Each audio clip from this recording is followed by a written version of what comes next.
Saudara-saudari yang terkasih, kita jumpa lagi dalam Pelita Hati hari ini, Senin tanggal 25 Maret 2019, bertepatan dengan Hari Raya Kabar Sukacita. Bersama saya Romo Thomas Suratno SC dari Paroki Cilandak, Jakarta Selatan, mendengar dan merenungkan sabda Tuhan, yakni firman Tuhan yang tersurat di dalam Injil Lukas, bab atau pasal 1, ayat 26 sampai dengan ayat 38. Dalam bulan yang ke-6, Allah menyuruh malaikat Gabriel pergi ke sebuah kota di Galilea bernama Nazaret, kepada seorang perawan yang bertunangan dengan seorang bernama Yusuf dari keluarga Daud. Nama perawan itu Maria. Ketika malaikat itu masuk ke rumah Maria, ia berkata, "Salam, hai engkau yang dikaruniai, Tuhan menyertai engkau."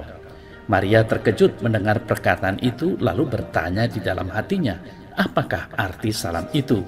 Kata malaikat itu kepadanya, "Jangan takut, hai Maria, sebab engkau beroleh kasih karunia di hadapan Allah. Sesungguhnya engkau akan mengandung dan akan melahirkan seorang anak laki-laki, dan hendaklah engkau menamai dia Yesus. Ia akan menjadi besar dan akan disebut Anak Allah yang Maha Tinggi. Dan Tuhan Allah akan mengaruniakan kepadanya tahta Daud, bapa leluhurnya, dan ia akan menjadi raja atas kaum keturunan Yakub sampai selama-lamanya, dan kerajaannya tidak akan berkesudahan." Kata Maria kepada malaikat itu, "Bagaimana hal itu mungkin terjadi, karena aku belum bersuami?" Jawab malaikat itu kepadanya, "Roh Kudus akan turun atasmu, dan kuasa Allah yang Maha Tinggi akan menaungi engkau. Sebab itu anak yang akan kau lahirkan itu akan disebut Kudus, Anak Allah.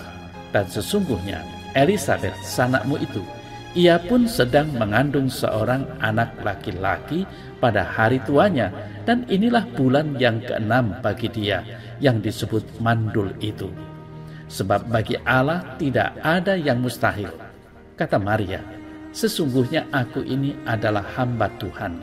Jadilah padaku menurut perkataanmu itu." Lalu malaikat itu meninggalkan dia. Saudara-saudari yang terkasih, hari ini kita merayakan Hari Raya Kabar Sukacita. Ini merupakan satu perayaan peringatan yang membuka babak baru dalam sejarah keselamatan umat manusia. Hari raya ini mengingatkan kita akan beberapa hal penting yang patut kita syukuri. Antara lain adalah Tuhan mau mewujudkan rencananya untuk menyelamatkan umat manusia dengan mengutus putranya. Maka kita harus bersyukur kepada Tuhan, karena Tuhan sudah mewujud nyatakan apa yang sudah direncanakannya dari abad ke abad. Kemudian Tuhan pun mau memenuhi janjinya yang sudah disampaikannya kepada tokoh-tokoh iman dan para nabi dari zaman ke zaman. Kita pun harus bersyukur kepada Tuhan karena Ia sangat setia dalam memenuhi janjinya.